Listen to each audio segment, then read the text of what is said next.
Ciao amici, ben ritrovati. Oggi parliamo di Sony A7R IV, la quarta evoluzione di questo modello straordinario che ha un po' scombussolato il mercato quando è entrato, perché è stata una delle prime mirrorless professionali e la Sony A7R aveva fatto molto rumore. Arrivò la 2 che mise a posto un pochettino i problemi della R, che era certamente innovativa, molto ben realizzata, però si capiva che forse mancava ancora qualcosina, si poteva fare meglio e infatti la 2 fece molto meglio, ma poi arrivò la 3 e lì sì che è stata una fotocamera, dico è stata, sebbene sia tuttora validissima e utilizzata da tanti colleghi, una fotocamera che finalmente era quasi a punto, un ottimo sensore sviluppato da Sony, finalmente una batteria che dura di più, molte migliorie anche non solo nell'ergonomia, nel corpo, e poi arriva la 4. E la 4 è migliore della 3? E vale la pena saltare la 4 e prendere la 5? Ma quante domande! Ne parliamo fra poco, ma non prima di aver ringraziato Gabriele e Luca di RCE Foto Livorno, il più grande negozio di usato fotografico che abbiamo in Italia, quello garantito. Grazie davvero Luca, grazie Gabriele, perché grazie a questa collaborazione che riesco a parlarvi di tanti modelli e soprattutto metterne a confronto. La fotocamera è bella, questa camera è quasi inappuntabile, sebbene tecnologia col contagocce, mancano delle piccole cose che su una camera da 3.400 o 500 euro, che sono davvero tanti e profilano quindi una camera professionale, non ci sono, e invece potevano esserci. Un pixel shift, che cosa costa? Uno stacking in camera? Ce l'hanno anche macchinette, tra virgolette, da 1.000 euro, da 800 euro. Sapere cosa si va ad acquistare è fondamentale, e cioè le caratteristiche di una camera come questa sono essenzialmente tre. Prima di tutto un sensore bello, valido, validissimo. C'è poco da fare, bisogna inchinarsi ai tecnici Sony che lo hanno ulteriormente evoluto, limato, smussato, spostando la circuitazione, lavorando sul diametro dei pixel. Insomma, c'è un lavoro, si vede anche rispetto alla 3, è come se si vede nel colore, nella raffinatezza. Bene, ma perché me la scelgo?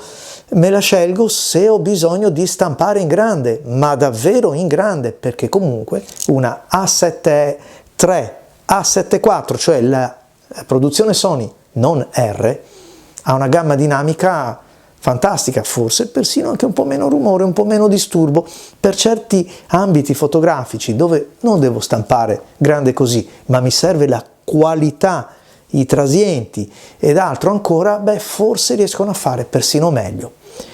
Il secondo aspetto per cui si compra certamente è una super fotocamera professionale, compatta così, leggera, e poi questa versione 4 si impugna davvero bene, questa impugnatura ancora, diciamo, o pronunciata qua o incavata qui, molto bene, sebbene si paga anche il rovescio della medaglia.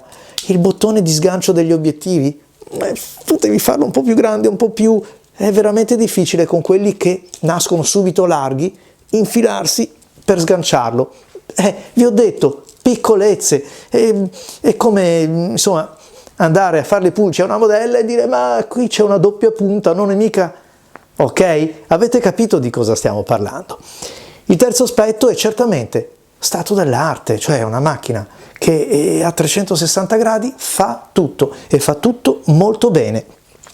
E quindi di cosa vi devo parlare? Vi parlerò delle mie impressioni, vi darò un po' il mio punto di vista su una fotocamera che ha ben poco da essere criticata, perché tutto funziona molto bene, tutto è veramente molto valido, a partire dai file. Già, perché possiamo utilizzare con piena soddisfazione il JPEG. Poi per lavorare di fino possiamo andare anche a scomodare il RAW, ma il JPEG è veramente, appunto, anche perché c'è tanta sostanza, 9000 pixel di lato lungo, sono davvero tanti. E poi è un sensore di qualità, ce lo dimostra anche il fatto che impiegato con obiettivi di qualità come l'85 1.4 che stiamo osservando, mette ancora più in campo le sue doti e la sua qualità, ma anche con obiettivi vintage. Ho usato per il paesaggio per esempio il 35 mm della Nikon, il decentrabile, ma anche più moderni come il 24 della Canon, perché ovviamente giovandosi di un tiraggio così contenuto ci si può davvero sbizzarrire con le soluzioni. E allora tanta gamma dinamica. Questa è la prima cosa che mi viene in mente, anche se talvolta, lo ripeto, ho quasi l'impressione che ci sia un po' troppo lo zampino dell'elettronica a recuperare in automatico, soprattutto nel JPEG, un po' di ombre, a trattenere un pochettino le luci, insomma togliendo anche quell'aspetto fotografico che invece è demandato pienamente al fotografo nell'esposizione, e quindi bisogna imparare a conoscerla. È una camera che forse mi avete già sentito dire durante la presentazione, un po' va domata e capita, e a volte invece dobbiamo essere noi ad assoggettarci un pochettino al pensiero di questa fotocamera, magnifica fotocamera peraltro. Ho provato in lungo e in largo anche i profili della camera, giocando parecchio col bianco e nero, e veramente ce la si può cucire addosso, perché ad ogni richiesta che facciamo alla camera, ogni comando che impartiamo, c'è la reazione e quindi una modifica nel look del file. Vi raccontavo prima un po' di tecnologia che arriva col contagocce. Beh sì, perché poi arriva la serie 5 che ha lo stesso sensore, ma insomma il colore sembra un pochettino più bello, arriva una stabilizzazione decisamente migliorata. E allora non è che qui non fosse disponibile, perché mi viene per esempio da paragonarla alla A1, e la 1 è ben più avanti. Mi direte, beh, ma costa anche il doppio di questa, e io vi risponderò, avete ragione, è vero. Veniamo un po' all'ergonomia. L'ergonomia della camera, è quella di una Sony, ma di una Sony ben realizzata. Stavolta casca bene in mano, anche se, lo so, c'è il solito problema. Quando ci metto un'ottica di quelle importanti, un battery grip forse sarebbe d'aiuto, perché per esempio questo 85 1.4, a proposito, ve ne parlerò in un video a parte, lo so che vi stanno brillando gli occhi, ma brillavano anche a me. Un'ottica come questa, sì, è un po' sempre da dover raddrizzare, perché il corpo anche corto della camera per qualcuno significa avere il mignolo che balla fuori. E allora sì, piccole cose ancora una volta, lo so, le abbiamo volute piccole e adesso ce le teniamo piccole. La batteria secondo me è migliorata, ma quella della serie 5 fa ancora meglio. Tecnologia che non era disponibile 2 anni fa? Ci credo poco. La vita a bordo di questa camera è buona, molto buona, da leccarsi i baffi, ma certo, perché abbiamo un doppio slot, eccolo qua, un doppio slot per le schede, sono tra l'altro anche un bello sportello rispetto ad altre che ho provato. Il dorso è quello classico Sony, ormai le dita si trovano a loro agio, compreso questo pulsante della registrazione che forse appena si trova un po' troppo a ridosso del mirino, certe volte col pollice, sì, insomma bisogna fare un po' di pratica per trovarlo subito. Il dorso è quello solito, il display non è orientabile a 360 gradi, è basculabile, tiltabile, bene, ok, va bene così, per molti è una manna, per altri, per esempio come me, a volte, ad esempio, lavorando in pieno giorno, lavorando in paesaggio, anche solo per accedere al menu senza dover portare l'occhio nel mirino, basta inclinare un pochettino di questi qua a 360 gradi per togliersi la cascata di luce, la velatura e leggerlo meglio. Qui insomma si fatica, bisogna o metterci una mano sopra o si finisce per andare a guardare con l'occhio. E allora, a proposito di mirino e di display, un bel mirino, bello, luminoso, vi mette a proprio agio, un po' furbetto per i miei gusti, un po' furbetto perché molto grintoso nei colori, soprattutto nell'illuminazione. Ho trovato meno corresponsione fra quello che inquadro, che i miei occhi guardano nel mirino, e quella che è la scena, soprattutto quando siamo in condizioni di tramonto o di alba. Sembra di osservare il paesaggio in pieno giorno. però onore al merito, i colori sono quelli che ci sono se ci fosse la luce, però qualcosa non torna. E invece, grazie a questo bellissimo mirino, quando devo fotografare gli interni, sono quasi in una condizione di penombra perché mi piace mantenere l'atmosfera dell'ambiente, inquadro qui e vedo tutto quello che devo vedere. Bene, molto buono anche il fattore di ingrandimento, lo ripeto, un po' di sharpen si vede che c'è per dare anche grinta, per simulare questa accutanza che in realtà il numero dei pixel non può effettivamente far valere. Questo posteriore buono, non manca niente, però forse qualcosina di più, dico qualcosina di più, sì, qualche concorrente fa meglio. E allora ancora sul mirino mi piace senz'altro qualche altro mirino, questo non è quello che vorrei avere come mio. Sony A1 per esempio, più accurato, più assolutamente in linea con i colori, con quello che l'occhio vede. I comandi sono quelli soliti, tanti tasti customizzabili, mi sembra, ma è una mia impressione forse, un pochettino più in rilievo. Questa volta sono più facili da trovare che su altri modelli dove sono un po' troppo annegati e dove a volte ci si passa sopra, si è convinti di aver premuto e non si trova. Parliamo un po' dei difetti, tra virgolette, difetti di questa camera, dei file pesantissimi, mamma mia. E per forza, 60 milioni di pixel, il rovescio della medaglia è quella.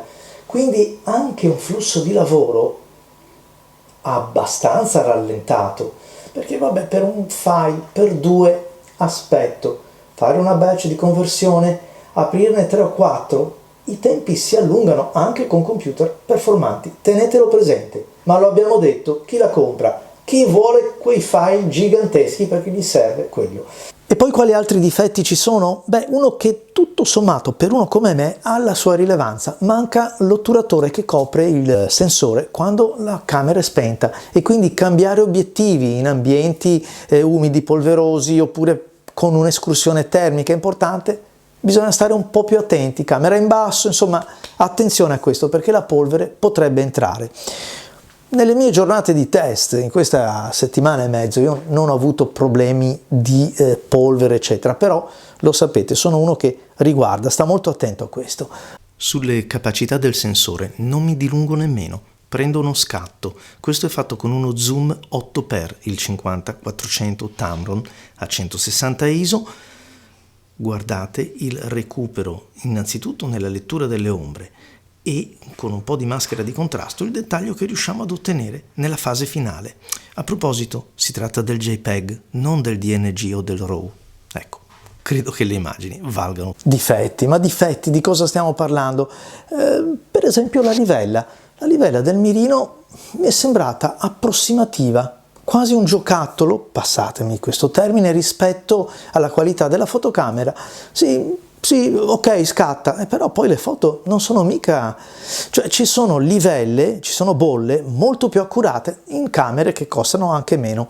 Inseguimento, autofocus, sì, tutto molto molto bene, forse qualcosina di meglio si potrebbe fare, ma sì, ma questo vale un po' per tutte le camere. È anche vero che Sony ha una sua A9, ha una sua A1, ma soprattutto la serie A9 giunta oggi alla terza edizione che fa quello meglio di tutte le altre fotocamere che ha in produzione. Lettura esposimetrica, molto bene anche se non semplicissima, nel senso che si comprende che è una fotocamera di qualità. Lavorando in semiautomatico ogni tanto si brucia qualche luce oppure la foto viene leggermente sottoesposta, ma tendenzialmente è più votata a bruciare le luci. Mi capita un po' quello che mi è capitato sulla D800, sulla D810, e cioè una macchina talmente a punto da questo punto di vista che o fa tutto lei e allora si arrangia, ma se volete fare a metà e metà bisogna impegnarsi e controllare sempre l'istogramma, i dati, magari riguardare la foto. E una nota la faccio sui file, su un sensore che è capace di sfornare dei JPEG già pronti. C'è poco da fare, sono belli, sono validi, hanno questa gamma così ampia, sono così aperti di loro nelle ombre ma lo sapete che quasi quasi sto pensando che è un invito all'HDR, cioè la tentazione di avere un file HDR sempre dietro l'angolo. Può darsi che vi stia parlando uno che è nato con la pellicola e sa che la latitudine di posa, cioè gli stop a disposizione erano quelli e più di là non si andava. Col digitale è diverso, ma in qualche file ho avuto quasi la sensazione che ci fosse troppo lo zampino dell'elettronica. La copertura del mirino è al 100%, è chiaro che debba essere così con un rapporto di 0,78. Allora, secondo me questo è un tema che potrebbe diventare importante nel corso degli anni, dato che il mirino elettronico non è quello in vetro, non è quello di una reflex. Se si sono avvicinati molto in termini di qualità o comunque di usabilità, usiamo questo termine, secondo me la copertura o comunque il Magnifer al 100%, così come le ultime ammiraglie, mi viene in mente la Fuji GFX 100 per esempio, riescono ad ottenere, secondo me potrebbe essere il traguardo per i prossimi anni, cioè il mirino non solo utilizzabile ma anche bello, anche un mirino che non faccia più rimpiangere quello al quale siamo sempre stati abituati. Quello che invece è il difetto di questa camera, che poi non è nemmeno un difetto, ora vi spiego, è il suo maggior pregio, è il più grande difetto, cioè il micromosso. Stiamo parlando di un sensore denso di pixel, la macchina è leggera e quindi si scatta volentieri, cioè c'è proprio l'invito a scattare a mano libera, ma questo dobbiamo metterlo in conto che non è possibile farlo se non con dei tempi di scatto davvero rilevanti, perché l'80° di secondo, il 60° di secondo innescano un micromosso che nel display non è evidenziato, non si riesce a vedere se non andando ad ingrandire, ma non in tutti i file è possibile farlo, e poi ci si ritrova aprendo il file che non è andato a fuoco, ma non perché non è a fuoco l'autofocus, perché ci sono tantissimi pixel. Stessa problematica che mi è capitata recentemente testando la Fuji GFX 100 che condivide lo stesso sensore perché è quello Sony. E infatti anche con quella il micromosso è davvero dietro l'angolo e per questo motivo credo che i tecnici Sony abbiano prodotto nella versione 5 un miglioramento anche della stabilizzazione sui 5 assi. Non che quello disponibile sulla 4 non funzioni, anzi tutt'altro, addirittura del comparto video non vi ho neanche accennato perché siamo ai massimi livelli, ma proprio nel comparto video dove l'autofocus è messo più a dura prova e persino anche in condizioni di luce critica, io ho notato che ha un inseguimento veloce ma morbido, quindi il fuoco arriva a spostarsi sempre velocemente ma morbidamente, progressivamente. Questo è un fattore che mi piace molto, e soprattutto a mano libera. Guardate quest'ultima clip a mano libera.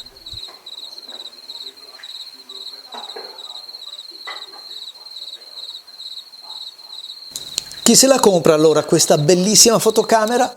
Chi vuole una Pro, assolutamente una bellissima fotocamera, ma anche ha bisogno di stampare in grande, perché comunque la prerogativa principale è questa, perché se ho voglia soltanto di gamma dinamica e di colori posso scendere, tra virgolette, sulla serie A7 che fa la stessa cosa in 24-30 megapixel, risparmio anche tempo e tempo è denaro, insomma tutte e due le cose. A me è piaciuta molto, però vi confesso non sono certo che avendo una 3 passerei a questa, perché il miglioramento c'è, ma metterei via qualche soldino in più, magari sacrificherei un obiettivo e andrei alla 5. E a proposito di obiettivi, la bontà del progetto di questa fotocamera la ritroviamo quando andiamo a montare gli obiettivi, quelli di qualità, fanno un passo in avanti. In due aspetti fondamentali: velocità e reattività dell'autofocus. Sì, il 200-600 su questa non mi sembra nemmeno lo stesso zoom, è ancora meglio, ma anche l'85 1.4, che non è proprio un fulmine di guerra, ma almeno guadagna un po' di velocità, nonostante quel ronzio che rompe davvero le scatole. L'altro aspetto è che la qualità dell'immagine che deriva da obiettivi buoni, quelli con la pasta veramente buona, è decisamente migliore. In altre parole, è una camera che riesce a leggere proprio nel dettaglio, nella frequenza spaziale, nelle linee per millimetro, come si diceva una volta, cioè non è un'invenzione. Magari qualche leggera critica ve l'ho detta prima, ma forse sono solo gusti personali. Grazie a tutti amici e vi aspetto ai prossimi video e io vado a fotografare.